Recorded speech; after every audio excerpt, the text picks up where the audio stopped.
समाचार सेवा प्रभाग से प्रस्तुत है साप्ताहिक कार्यक्रम पब्लिक स्पीक।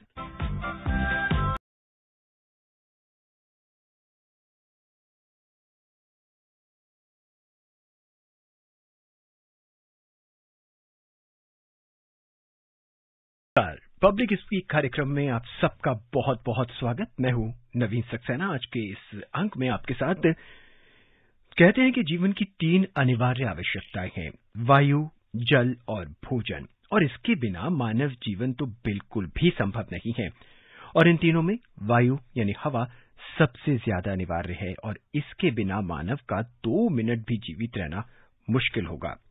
इसलिए समझ सकते हैं हम कि ये हमारे लिए कितनी जरूरी है, और अगर यही दूषित हो जाए तो फिर क्या होगा।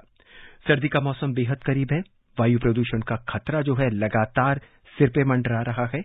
विशेषकर अगर दिल्ली और इसके आसपास की बात करें, सांस संबंधी तकलीफों का जो है वो अब सामना करना पड़ सकता है। इन तमाम विषयों पर आज हम चर्चा करेंगे और पब्लिक स्पीक में हमारा आज का विषय भी है वायु प्रदूषण और इससे जुड़ी समस्याएं। इस विषय पर चर्चा करने के लिए और आपके प्रश्नों का जवाब देने के लिए हमारे साथ मौजूद हैं दिल्ली के सफदरजंग अस्पताल में श्वास संबंधी बीमारियों की जानकार डॉक्टर नीरज गुप्ता। डॉक्टर नीरज, स्वागत है आपका। धन्यवाद और सभी श्रोताओं को मेरा नमस्कार। श्रोताओं, अब हमें आपकी फोन कॉल्स का इंतजार है। स्टूडियो की फोन लाइन्स खुल चुकी हैं। आप टोल फ्री नंबर 011-2342-1764 नंबर एक बार फिर नोट कर लीजिए, 2342-1764 पर फोन कर सकते हैं। दिल्ली से बाहर के श्रोता हैं तो 011 जरूर लगाएं। आप हमारे Twitter handle @AIR news alert पर भी #AskAIR के जरिए अपने सवाल पोस्ट कर सकते हैं। और ये कार्यक्रम हमारे mobile app news on AIR और दूरदर्शन की DTH सेवा पर भी उपलब्ध है। डॉक्टर नीरज, सबसे पहला सवाल जो जहन में उठता है कि सर्दियां बेहद करीब हैं और हर साल की तरह हो सकता है कि इस बार भी हमें श्वास संबंधी रोगों का सामना करना पड़े।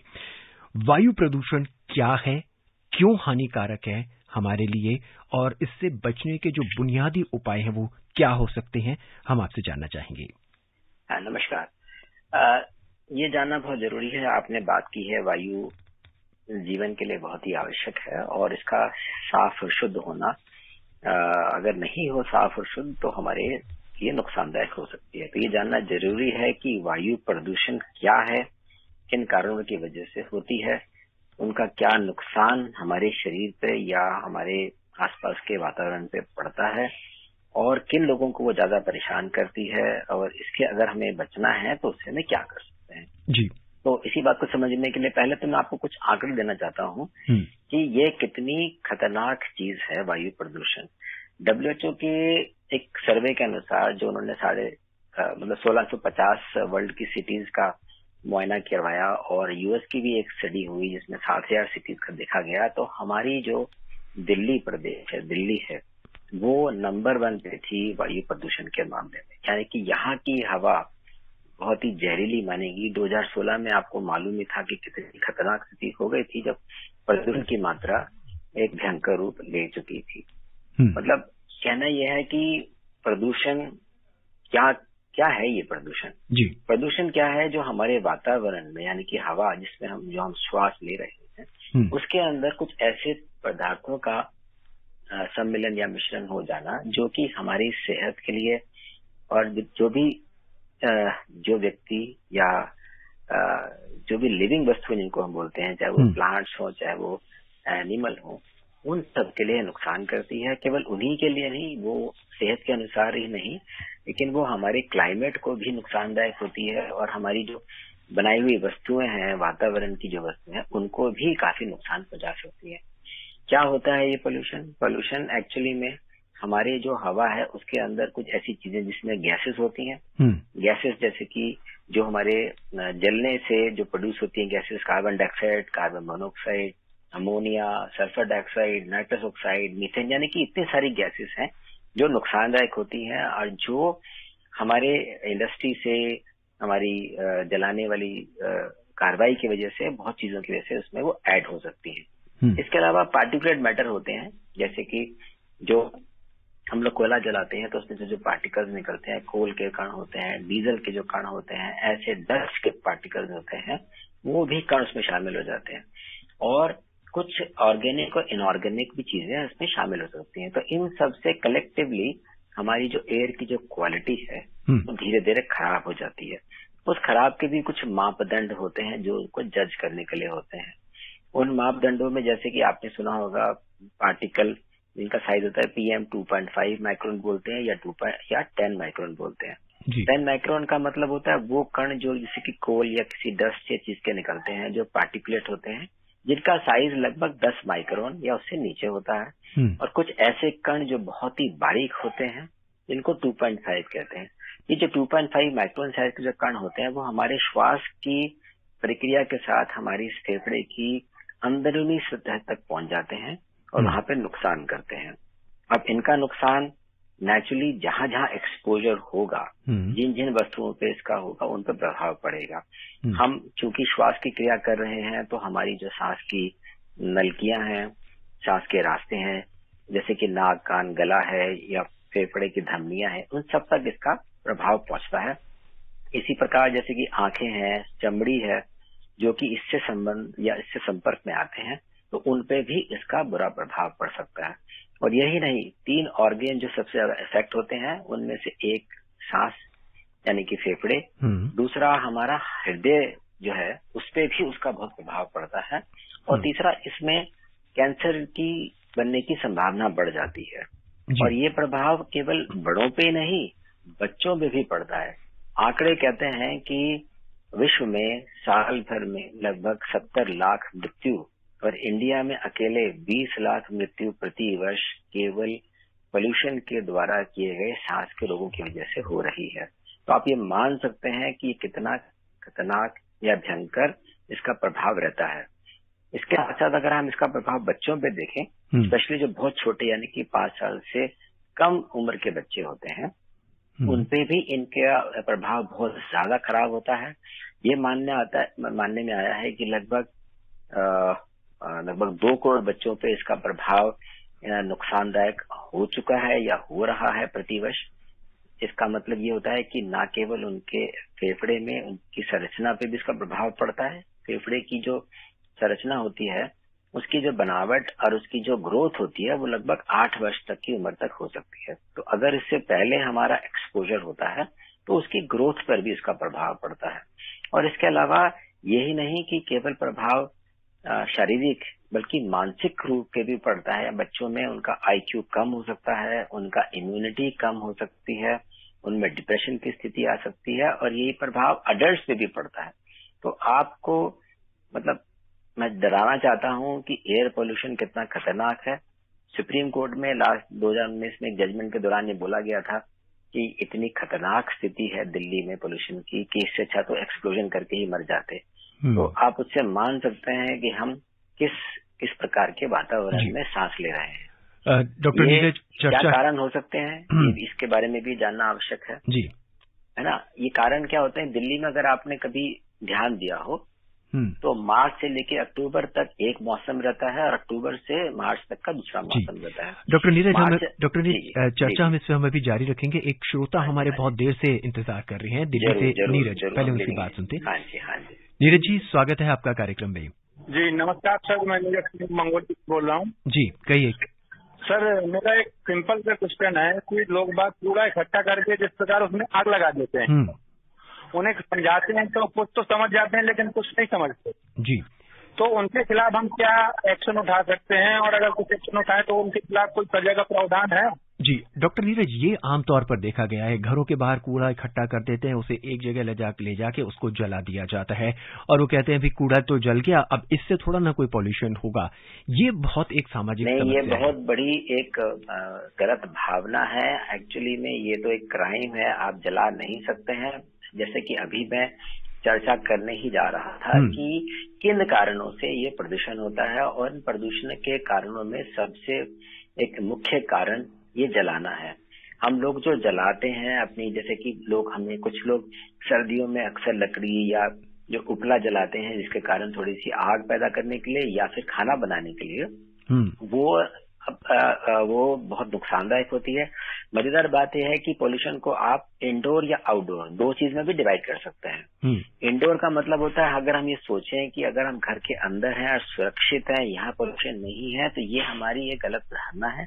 क्योंकि घर के अंदर भी जो इस प्रकार की जो प्रक्रिया, जैसे खाना बनाते समय आप चूल्हे पे खाना बनाना या हवा का इसमें अंदर सर्कुलेशन ना रहना, तो पोल्यूशन जो अंदर रहता है वो अंदर बढ़ता है। लोग अक्सर सर्दियों में अंगीठी जला लेते हैं और बंद कमरे में उसको जला के छोड़ते हैं, जिसकी वजह से कार्बन मोनोऑक्साइड की वजह से भी लोगों की मृत्यु होती है। तो ये एक बहुत आवश्यक है जानना कि जलाना एक ऐसी प्रक्रिया है जिसको हम जितना कम से कम रखें, बायोफ्यूल जिसको हम बोलते हैं, इसको कम से कम इस्तेमाल करें। जो हेल्थियर ऑप्शन है, जैसे कि अगर आजकल पाइप नेचुरल गैस है या एलपीजी है, अगर हम उसका प्रयोग करें या इलेक्ट्रिक का प्रयोग करें तो हो सकता है कि ये वाले सोर्स से हमारा पोल्यूशन कम होगा। ये केवल यही नहीं है कि अर्बन प्रॉब्लम है। अगर आप ऊपर पहाड़ी क्षेत्र में चले जाइए जहाँ पे कि हम कहते हैं कि प्रदूषण नहीं होना चाहिए, वहां भी घर के अंदर प्रदूषण का मुख्य कारण ये लकड़ी या कोयला जलाना, ये इस प्रकार की प्रक्रिया होती है। और लोगों का ये कह देना कि जलाने से वो व्यक्ति नष्ट करने का जो आसान तरीका है उसको जला देना है, किंतु जलाने से जो प्रदूषण है, जिसका प्रभाव है, आदमी सोचता है कि ये मेरे पे नहीं पड़ रहा है, लेकिन ये पूरे समाज पे पड़ रहा है, जिसका भी वो एक अभिन्न अंग है और उन पर भी उतना ही प्रभाव पड़ रहा है, क्योंकि हवा सांस उनको भी लेना ही है। सर्दी के दिनों में दिल्ली में आसपास के जो गांव है, इसमें जो लोग पराली जलाते हैं, उससे जो प्रदूषण होता है उसकी मात्रा की वजह से भी हमको बहुत नुकसान होता है जी। अभी दिवाली आएगी, लोग पटाखे जलाएंगे, वो भी एक बहुत बड़ा कारण है। आपकी जानकारी के लिए लगभग 90 लाख दिल्ली में व्हीकल्स हैं जो कि 41% पोल्यूशन के लिए जिम्मेदार है, वो भी एक बहुत बड़ा कारण है। तो ये सभी कारण है जिनकी वजह से प्रदूषण रहता है और बढ़ता है। तो सरकार जरूर इस विषय में कार्रवाई करती है।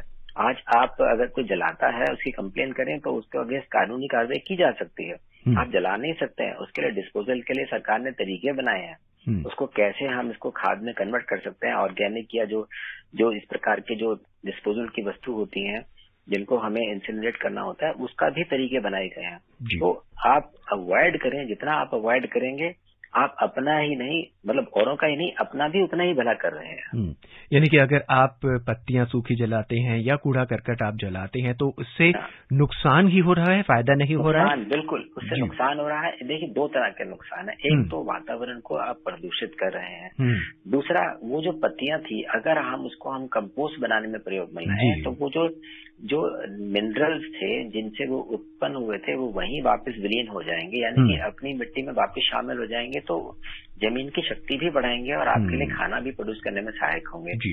तो हम ऐसी चीज का इस्तेमाल करिए जो कि हमारे लिए एनवायरमेंटली फ्रेंडली हो, वातावरण को जो सहारा बने। जलाना किसी के लिए भी लाभदायक नहीं है जी। डॉक्टर नीरज, एक और कॉलर हमारे साथ जुड़ चुके हैं, हरियाणा के सोनीपत से सुनील कुमार। सुनील जी, स्वागत है।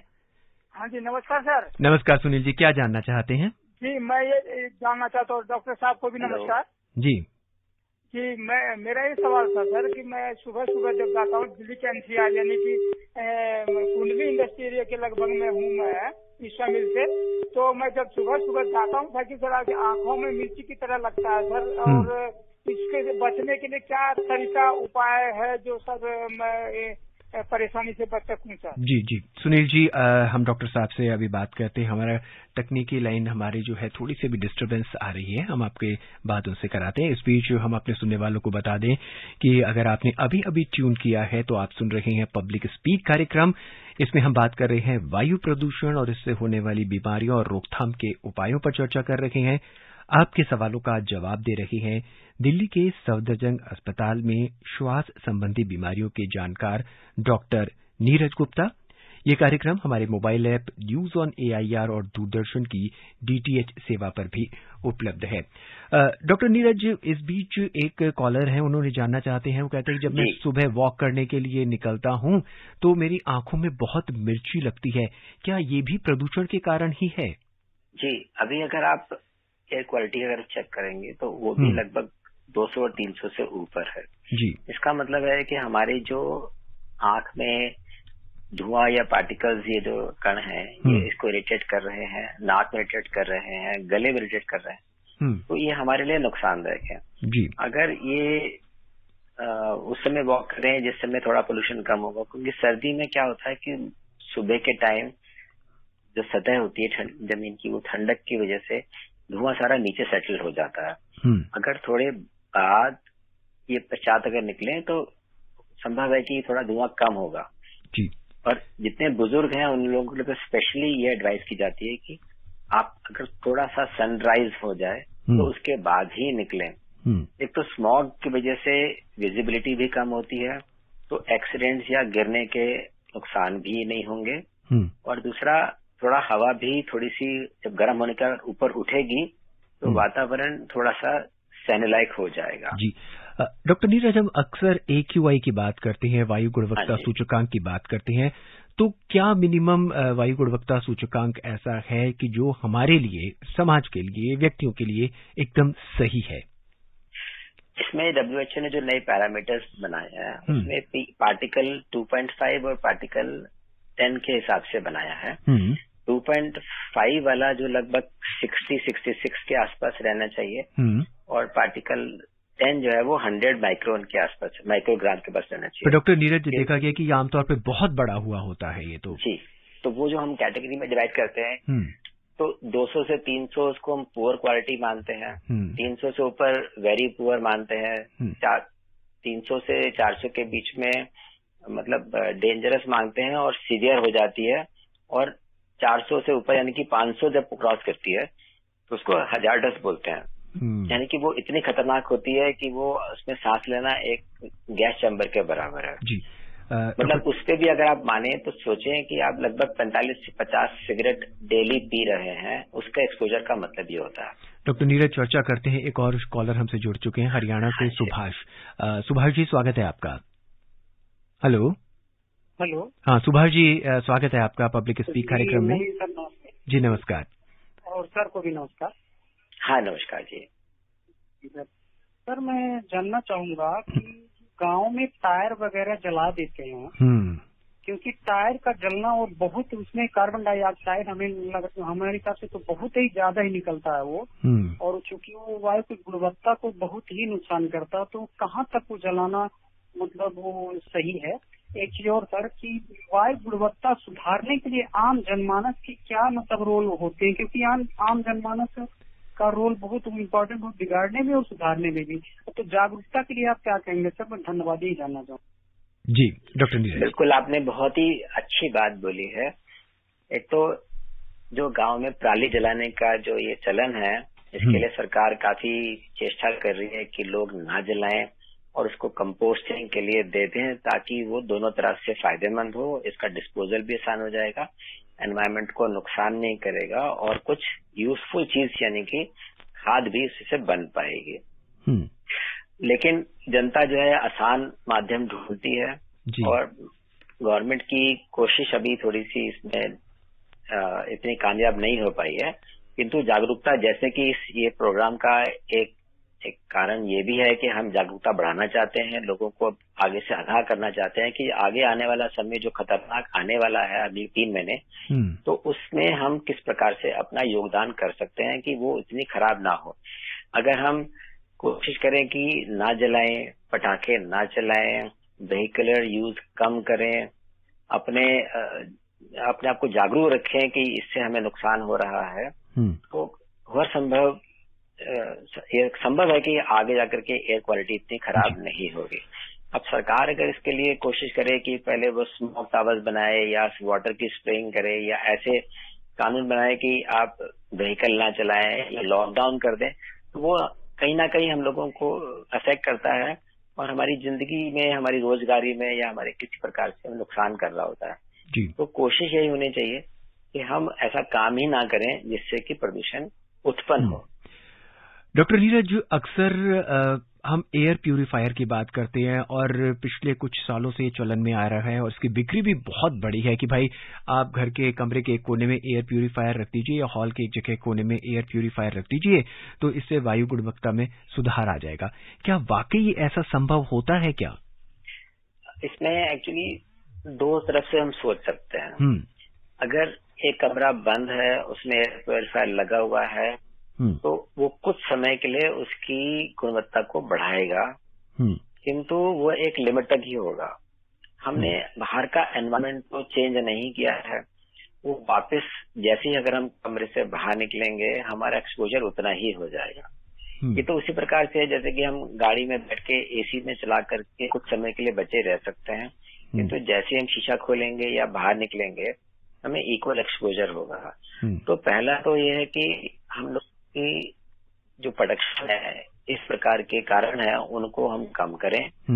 दूसरा, अगर किसी को तकलीफ है जैसे कि एक सांस की तकलीफ वाले मरीज हैं जिनको इससे बहुत ज्यादा नुकसान होता है, तो उनके लिए तो हम रिकमेंड करते हैं कि आप एयर प्योरीफायर लगाएं ताकि एक एक्सपोजर की जो कंडीशन है उसको कम से कम किया जा सके, क्योंकि ये व्यक्ति अक्सर घर पे ही रहते हैं, बाहर कम निकलते हैं। तो अगर घर का एनवायरनमेंट को थोड़ा सा इम्प्रूव कर पाए तो हो सकता है कि उनकी सांस की तकलीफ में उनको फायदा होगा जी।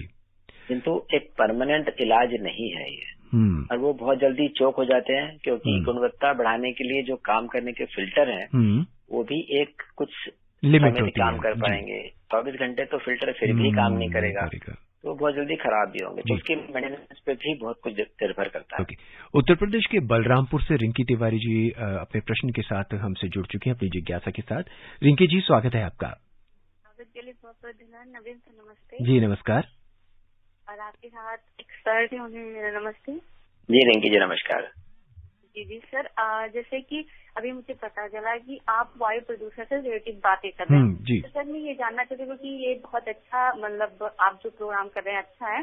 ये सर ये जानना चाहिए, जैसे हम क्या राष्ट्रीय राजधानी दिल्ली की बात करें, हम अपनी राजधानी लखनऊ की बात करें, वहाँ पे जो स्मोक की आज बहुत ज्यादा मतलब अधिकता हो रही है, तो सर इसका क्या कारण है? क्या हम पेड़ों को काट रहे हैं या जो संसाधन है भौतिक संसाधन उसका ज्यादा उपयोग कर रहे हैं?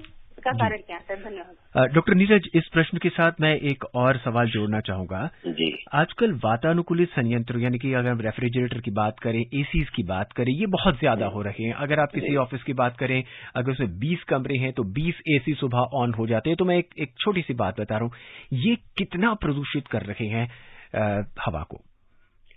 देखिए, 3 बात बताई आपने। एक तो बताया आपने रेफ्रिजरेटर जी, दूसरा आपने बताया एयर कंडीशनर, और तीसरा बताया जो रिंकी जी ने कहा कि जो लखनऊ में या दिल्ली में जहाँ पे वातावरण प्रदूषण के कारण की बात की।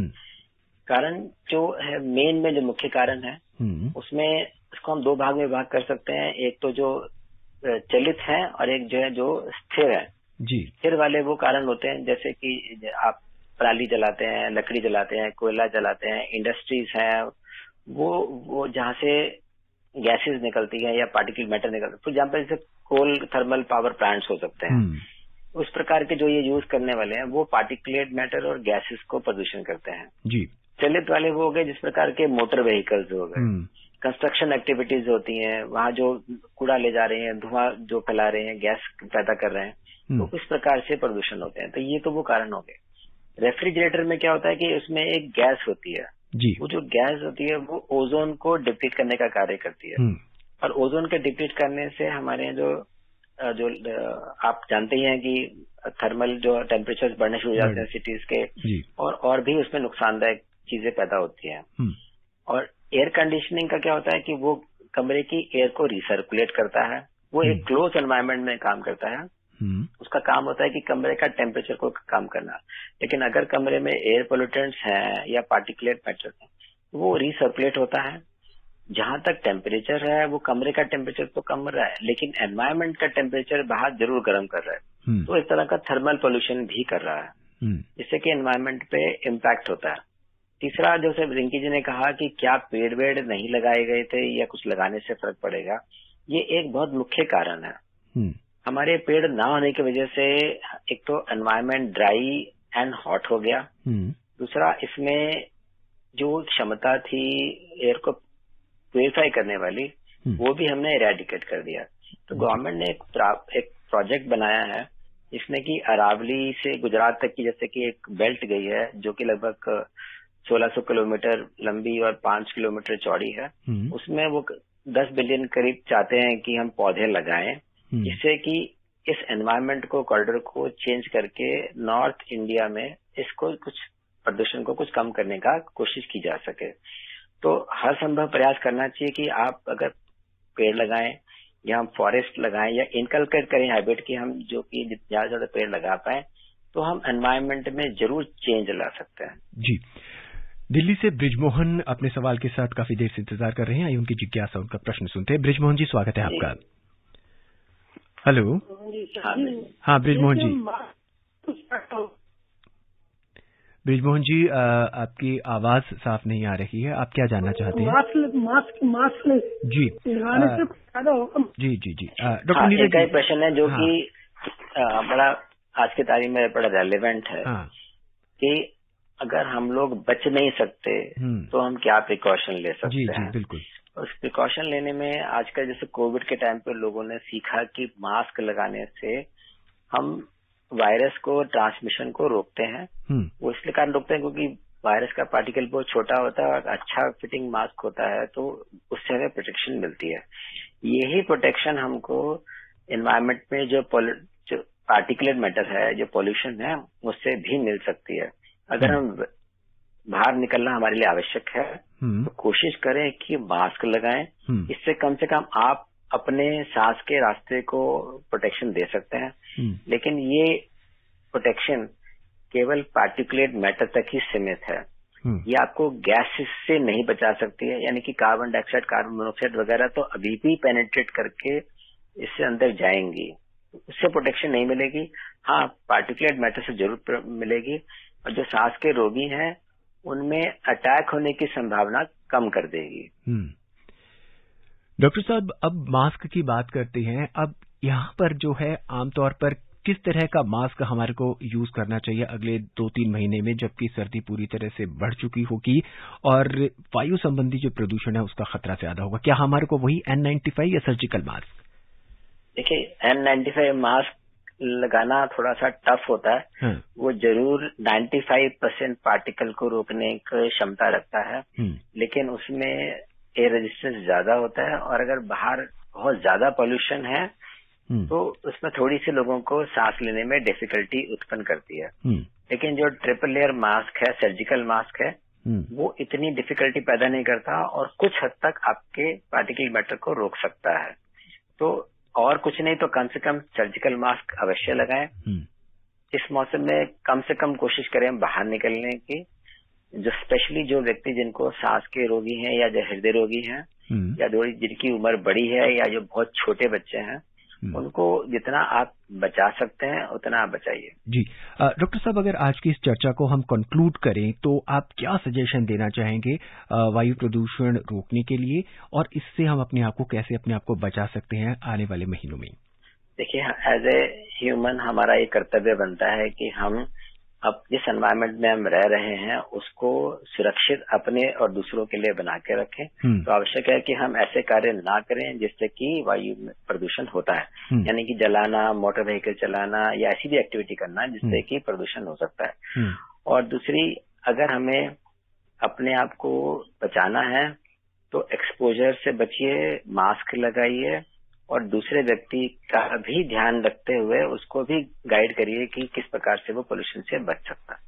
जी डॉक्टर साहब, हमसे जुड़ने के लिए, तमाम राय हमारे साथ बांटने के लिए और ये संदेश देने के लिए कि हम आने वाले दिनों में अपने आप को कैसे बचा सकते हैं, वायु प्रदूषण होता क्या है और इसको कैसे बचा जा सकता है, आपका बहुत बहुत धन्यवाद। जी धन्यवाद। सभी श्रोताओं को मेरा नमस्कार। हम अपने उन सभी श्रोताओं का आभार व्यक्त करते हैं जिन्होंने आज के इस पब्लिक स्पीक कार्यक्रम में हिस्सा लिया। डॉक्टर साहब दिल्ली के सफदरजंग अस्पताल में श्वास संबंधी बीमारियों की जानकार डॉक्टर नीरज गुप्ता थे जो आपके सवालों का जवाब दे रहे थे। डॉक्टर साहब का भी बहुत बहुत धन्यवाद। श्रोताओं, आज का कार्यक्रम आपको कैसा लगा, इसके बारे में अपने सुझाव आप हमें ईमेल कर सकते हैं। पता है airnsttalks@gmail.com। कार्यक्रम को दोबारा सुनने के लिए आप हमारी वेबसाइट देख सकते हैं newsonair.gov.in। इसी के साथ ही पब्लिक स्पीक का ये अंक जो है यहीं समाप्त होता है। अगले सप्ताह सोमवार रात 9:30 बजे एक और विषय के साथ हम हाजिर होंगे, आपके साथ चर्चा करेंगे और उम्मीद करेंगे कि आप इस कार्यक्रम में ज्यादा से ज्यादा पार्टिसिपेट करें। पार्टिसिपेशन हम आपका बहुत जरूरी है। फोन नंबर जो है हम एक बार फिर आपको बता दें, 2342216764। तब तक के लिए इजाजत, मुझे यानी नवीन सक्सेना को नमस्कार।